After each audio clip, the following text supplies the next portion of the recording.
Si estás pensando en iniciar tu carrera profesional en el mundo del análisis de datos, más pronto que tarde vas a empezar a trabajar con Python. Python es un lenguaje de programación que dentro del ámbito de la ciencia de datos es posiblemente la herramienta más utilizada y más popular. Por muchas razones, Python es a día de hoy uno de los lenguajes de programación más utilizados en el mundo, incluido en el mundo del análisis de datos. Es un lenguaje fácil de aprender, un lenguaje que tiene una comunidad de usuarios enorme y un gran número de herramientas y de librerías que muchas de ellas están especializadas en todo tipo de operaciones dentro del mundo del análisis de datos. Si estás en ese punto en el que quieres comenzar y estás un poco perdido todavía porque no sabes cómo arrancar, este vídeo es para ti. Vamos a ver lo que es Python, cuáles son las herramientas principales dentro de este lenguaje de programación para que vayamos centrando el tiro y nos hagamos una idea de en qué consiste el análisis de datos con Python. Así que vamos a ello. Me llamo Javier Canales y esto es Garage Data Pills.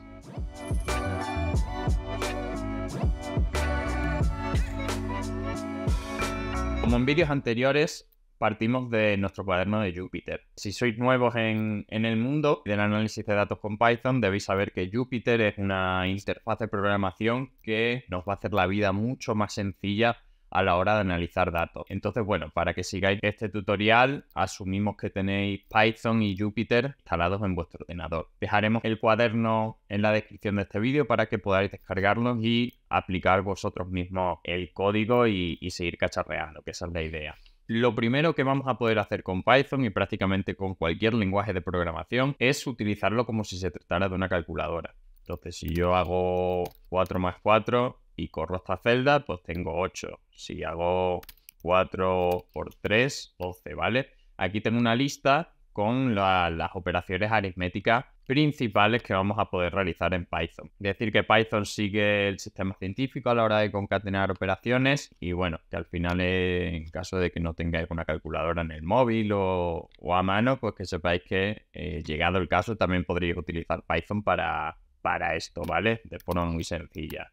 3 menos 2, lo que sea, ¿vale? Esto es calculadora y matemáticas de parvulito. Normalmente, cuando trabajamos con datos o en líneas generales con prácticamente todo en programación, vamos a trabajar con variables. ¿Qué es una variable? Básicamente va a ser un recipiente que nosotros creamos y que le vamos a dar un nombre y que guarda información determinada, de lo que sea. Puede ser un tipo de dato determinado, que luego veremos cuáles son los tipos de datos básicos, puede ser un data frame, puede ser el resultado de una función, puede ser prácticamente cualquier cosa, vamos a poder guardarlo en una variable. ¿Cómo creamos variables en Python? Pues muy sencillo, utilizando simplemente el símbolo igual. Si yo tengo aquí dos variables, x igual a 10 y nombre es igual a Javier, en este caso entre comillas, cuando utilizamos texto, ¿vale?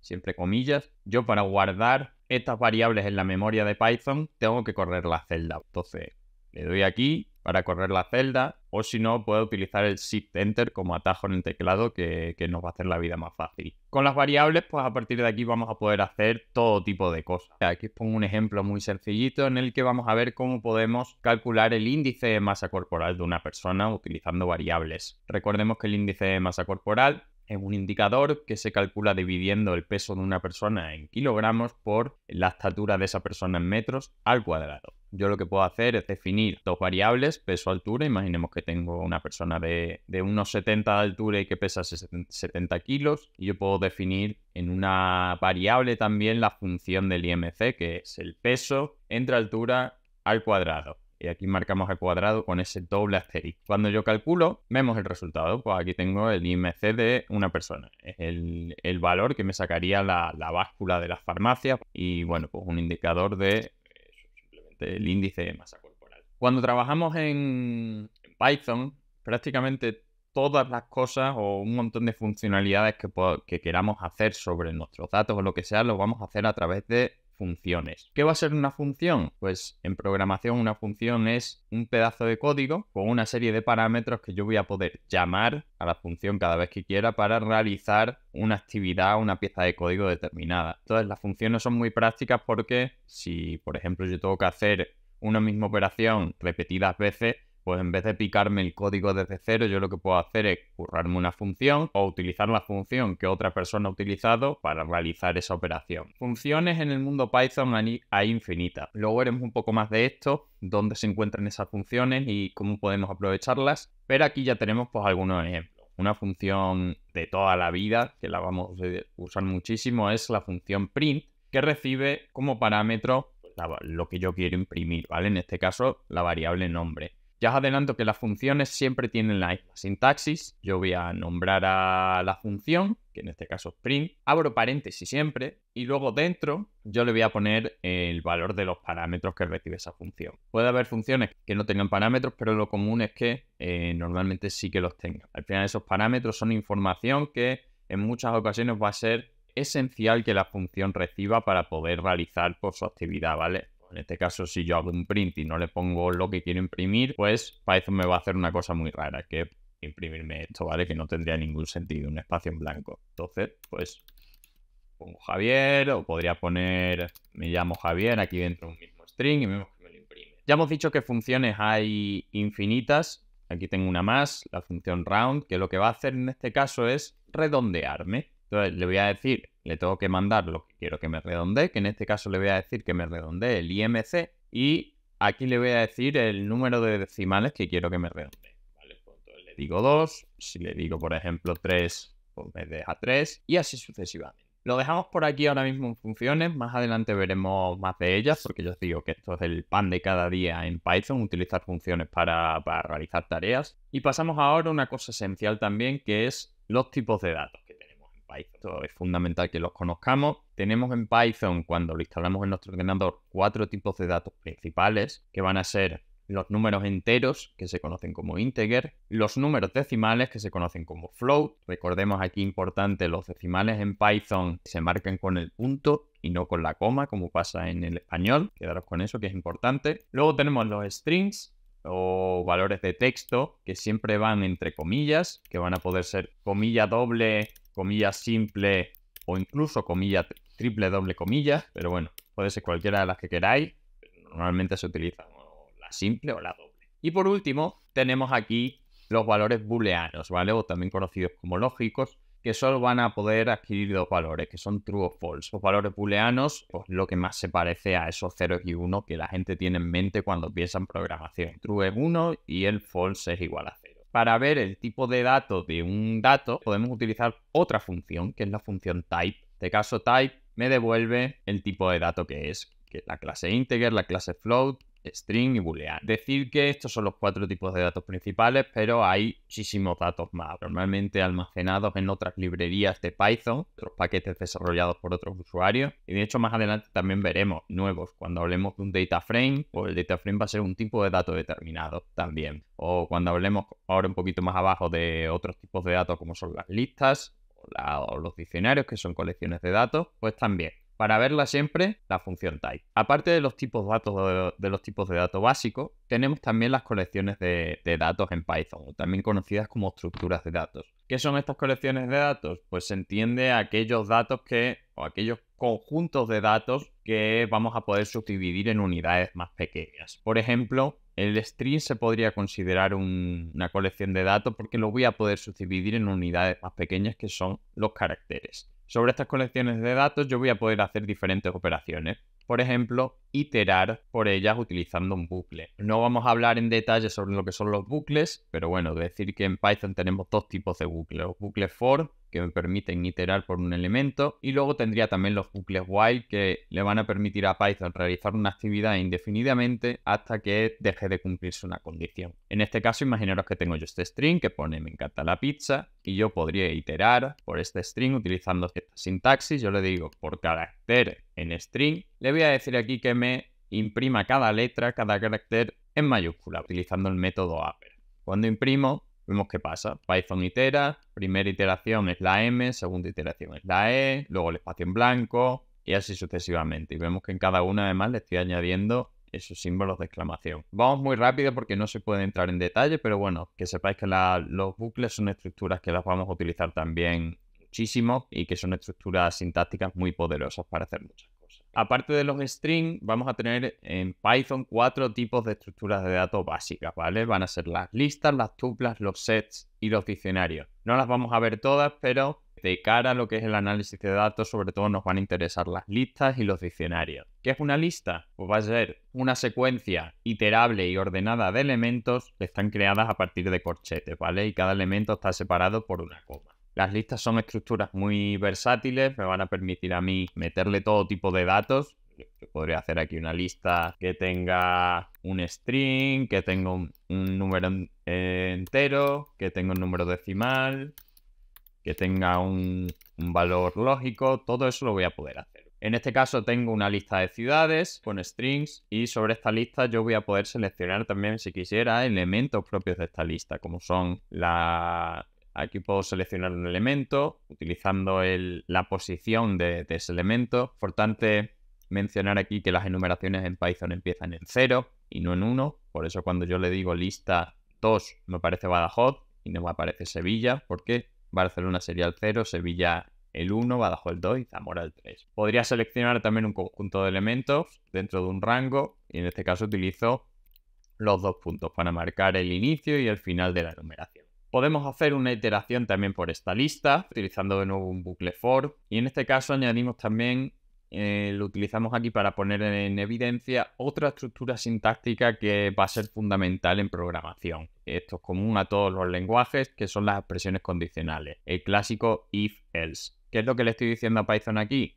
Que me itere por cada elemento de la lista de ciudades y le voy a decir que si la ciudad que encuentra es igual a Badajoz, pues le voy a decir que me imprime que Badajoz es mi ciudad favorita. Y en caso de que no sea Badajoz, pues le voy a decir que esta ciudad tampoco está mal. Itero, entonces Python itera, primera es Barcelona, me dice Barcelona, como no es Badajoz, pues va aquí, y me dice que tampoco está mal, Sevilla tampoco está mal, Badajoz mi ciudad favorita, y Zamora tampoco está mal. Hay mucho más que podríamos hacer con listas, pero un poco las mencionamos aquí, las resaltamos, porque van a ser pues estructuras que van a servirnos de base para crear data frames más adelante, ¿vale? Que esto va a ser fundamental en el análisis de datos. Otra estructura que también es fundamental a la hora para el análisis de datos van a ser los diccionarios. Es una estructura diferente, también muy potente, que me va a permitir almacenar información de forma diferente. En vez de en una lista, aquí lo que voy a hacer es crear pares clave-valor. Entonces yo voy a guardar información asociada a una clave. La clave siempre está a la izquierda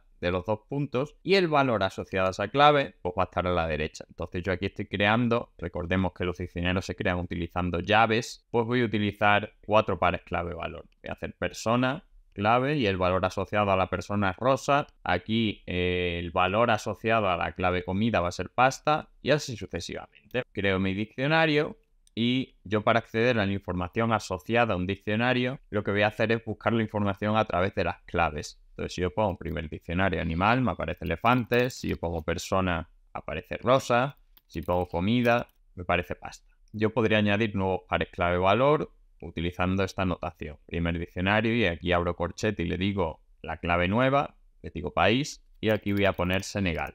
Cuando imprimo de nuevo el diccionario, aquí lo tengo. Ya os digo, podríamos abundar mucho más en estructuras de datos, pero vamos a avanzar un poquito más y nos vamos a ir ya centrando el tiro poquito a poco en lo que es el análisis de datos en Python. Para ello, para entender cómo funciona todo el ecosistema de análisis de datos en Python, es fundamental que hablemos de las bibliotecas, o también conocidas como librerías, o también conocidas como paquetes. Podéis imaginaros Python, cuando lo descargamos en nuestro ordenador, como una caja de herramientas muy básica, ¿vale? Hemos ido a la ferretería y hemos comprado el maletín con lo básico, ¿vale? El destornillador, el martillo y 4 cosas más. Sin embargo, lo chulo y lo que hace Python que sea una herramienta esencial y súper popular es que, además de esta caja de herramientas básicas, vamos a tener un número enorme que se cuenta por cientos de miles de librerías o paquetes que han creado otros desarrolladores de Python, otros usuarios, que podríais ser vosotros también perfectamente en algún momento, que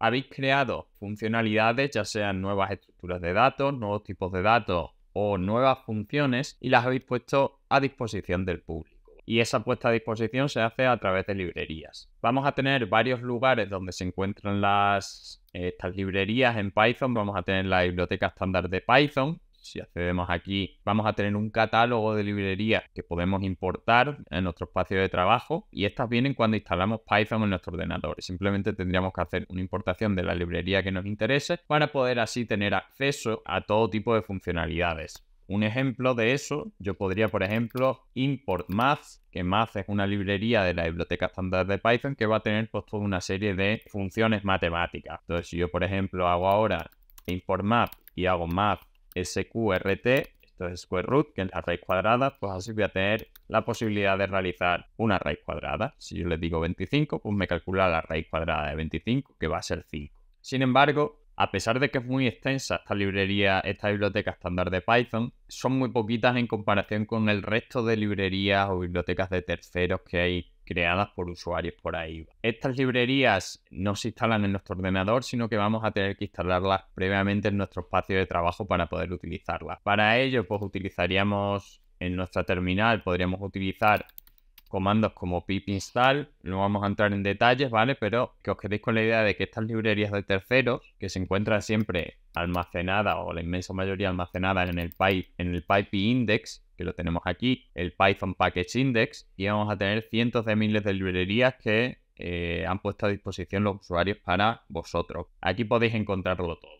Una de esas librerías va a ser Pandas. Yo ya lo tengo instalado, pues no, simplemente haciendo una importación ya podría utilizarlo en mi Jupyter, que es lo que voy a hacer, haciendo un import. Y aquí entramos ya pues en una de las librerías fundamentales para analizar datos en el ecosistema de Python, que es Pandas. Posiblemente hayáis oído hablar ya de ellas. Aquí en este canal de Garage Data Pills hemos subido y seguimos subiendo muchísimos vídeos sobre Pandas porque es una herramienta capital dentro de este ecosistema para analizar datos en Python. Y lo que me va a ofrecer Pandas pues van a ser unos tipos de datos que son los data frames, que van a ser un poco la versión Excel en Python. Van a ser estructuras de datos súper potentes y que las vamos a poder crear a partir de otras estructuras de datos, como puede ser las listas. Imaginaros aquí, yo tengo mi diccionario, y en este caso voy a tener diccionario con 3 pares clave-valor, van a ser nombre, edad y sexo, y los valores asociados a cada uno de esas claves van a ser listas. Aquí voy a tener nombre, edad, sexo, defino mi diccionario aquí, y luego lo que voy a hacer sobre este diccionario va a ser utilizar una función, una nueva función, que en este caso la llamo utilizando pd, que es el alias con el que he importado Pandas, y le digo pd data frame, diccionario, y le doy a gente, y vemos lo que me aparece aquí. Aquí tengo una base de datos, un data frame con la pinta, pues se parece bastante a Excel al final, en el que voy a tener nombre se ha convertido en una columna, edad se ha convertido en otra columna y sexo se ha convertido en otra. A partir de aquí, pues yo podría hacer todo tipo de manipulaciones sobre mis bases de datos. Sin embargo, voy a dejar aparcada esta base de datos porque vamos a hablar de otra posibilidad y que va a ser la más común en nuestro día a día para trabajar con bases de datos, que no va a ser una base de datos que hemos creado nosotros, sino que van a ser bases de datos que vamos a leer de diferentes archivos almacenados en nuestro ordenador o en la nube o en internet o en las bases de datos de nuestra empresa, ¿vale? Para ello, Pandas me va a ofrecer toda una serie de funciones para leer archivos. Y aquí Pandas también sobresale porque es súper versátil, ¿vale? Yo voy a poder leer archivos Excel, archivos CSV, voy a poder leer un montón de cosas, un montón de ficheros diferentes. Y en este caso, pues, vamos a leer un archivo que está almacenado, un archivo CSV almacenado en Internet, ¿vale? Concretamente en esta dirección URL, que va a ser una base de datos de el Titanic, de los pasajeros que fueron al Titanic. Entonces yo utilizo la función readCSV, corro mi celda, lo guardo en una variable y vemos lo que tengo aquí. Tengo ya aquí la base de datos de los pasajeros del Titanic, una base de datos muy conocida que se utiliza mucho a nivel para aprender lo que es el análisis de datos, donde voy a tener información sobre esos pasajeros, el sexo de la persona, la edad, cuánto pagaron por el billete, en qué clase embarcaron, si era hombre o mujer, etcétera, etcétera. Yo a partir de aquí, ya con esta base de datos, voy a poder utilizar un montón de métodos asociados a los data frames de Pandas para analizar, manipular y hacer cambios dentro de mi base de datos. Si utilizo el método info, tengo aquí un resumencillo de qué es esta base de datos, porque aquí tengo un resumen simplemente en las primeras y las últimas líneas de una base de datos que tiene 891 filas. Si yo quiero un resumen, puedo utilizar info y vemos que me devuelve aquí un breve sumario de qué columnas hay, qué tipo de datos hay en cada columna, si hay valores nulos o no, etcétera, etcétera. Yo podría utilizar también Titanic Describe, que lo que va a hacer en este caso es cogerme solo las variables numéricas y sacarme una serie de estadísticos descriptivos, como el conteo, la media, la desviación estándar, el mínimo, el máximo, la mediana, etcétera, etcétera. Pues aquí yo rápidamente ya puedo ver que la media de edad de los pasajeros del Titanic fue 29 años, que el máximo son 80 años y que el mínimo son 0,42. O sea, una persona, un bebé que no llegaba ni a tener un año. Las capacidades de los data frame de Panda son infinitas y no vamos a poder entrar aquí en mucho detalle. Hay muchos vídeos en el canal en el que podéis investigar diferentes cosas que podemos hacer con pandas, pero bueno, aquí dejo pues algunas pinceladas. Por ejemplo, yo podría ordenar esta base de datos a partir de la edad. Para ello utilizo el método sortValues y vemos que me ordena la base de datos de edades más pequeñas a edades mayores. Yo podría cambiar el sentido, extender igual a false, perdonad, y aquí pues vemos que me lo ordena de mayor a menor en este caso. Yo podría utilizar value count sobre una columna para ver cómo se distribuyen los valores dentro de una columna con valores categóricos. Entonces aquí puedo saber, por ejemplo, cuántas personas había en cada clase. Y vemos que donde más había era en tercera clase. Yo podría hacer un filtrado de mi base de datos, por ejemplo, para seleccionar solo las filas de aquellos pasajeros que estaban en tercera clase. Esto se conoce como subset. Aquí pues haría una base de datos más pequeña que solo tiene, curiosamente, 491 filas, que son las personas que fueron en el Titanic. Y ya os digo, la lista es prácticamente infinita de las capacidades. Yo voy a poder hacer operaciones aritméticas sobre estos datos, puedo calcular medias, puedo hacer un montón de cosas, puedo filtrar, puedo hacer pivot, puedo hacer tablas dinámicas, no sé. Las posibilidades es que no se acaban y si tuviéramos que hablar de todas ellas nos darían aquí en un vídeo de un mes de duración. Así que bueno, que sepáis que aquí vais a tener que darle mucha caña, haceros familiarizados mucho con esta herramienta porque la vais a utilizar muchísimo en vuestro día a día. Y ya para terminar, todo buen análisis de datos normalmente culmina con una buena visualización de datos. La visualización de datos me va a permitir mostrar gráficamente información dentro de mis datos. Y no solo eso, sino que va a ser normalmente la forma visual de mostrar los resultados de mis análisis, que va a ser esencial para que vuestros jefes o compañeros de equipo entiendan vuestro trabajo y vosotros seáis capaces de traducir vuestras investigaciones en acciones. Para ello hay también un montón de herramientas para hacer visualizaciones de datos y muchas de ellas dentro de Python se basan en esta herramienta, Matplotlib. Matplotlib es una librería súper potente, súper flexible para hacer visualizaciones de datos y la vamos a importar aquí utilizando esta notación. Utilizamos también el alias PLT y bueno, pues Matplotlib es una herramienta que me permite hacer todo tipo de gráficos y manipular hasta los detalles más minuciosos dentro de un gráfico. Por ejemplo, aquí yo podría realizar con esta notación un histograma, cómo se distribuye la edad en el Titanic, y vemos que aquí tendría este histograma, ¿vale? Y aquí podemos ver claramente cómo donde hay más valores está entre los 20 y los 30 años. Y nada, aquí yo podría poner también otros estilos, cambiar estilos, bueno, para cambiar la apariencia de mi gráfico. Y nada, las posibilidades con Matplotlib también son infinitas. Puedo hacer gráficos de línea, puedo hacer gráficos de barra, puedo hacer histogramas, gráficos de caja. Hay muchísimas opciones. Aquí también hay todo un mundo por explorar. Y nada, esto ha sido todo en el vídeo. Espero que os haya gustado y que os hayan entrado ganas de meteros de lleno en este mundo de Python, porque es no solo divertido, sino que al final nos ofrece unas herramientas que son súper valiosas en el día de hoy. Hay datos por todos lados, hay mucho que analizar, no solo en el contexto empresarial, también en el contexto de vuestro día a día. Al final, saber utilizar esta herramienta os va a ayudar a poder explotar el potencial de toda esa información disponible a día de hoy que está guardada dentro de los datos. Así que nada, si tenéis preguntas, dejadlas en los comentarios, os contestaremos encantados. Y si os ha gustado este vídeo, animaros a que os suscribáis al canal. Allí seguiremos subiendo vídeos de forma periódica sobre temas de analítica de datos. Y por mi parte nada, un placer y nos vemos en el siguiente vídeo.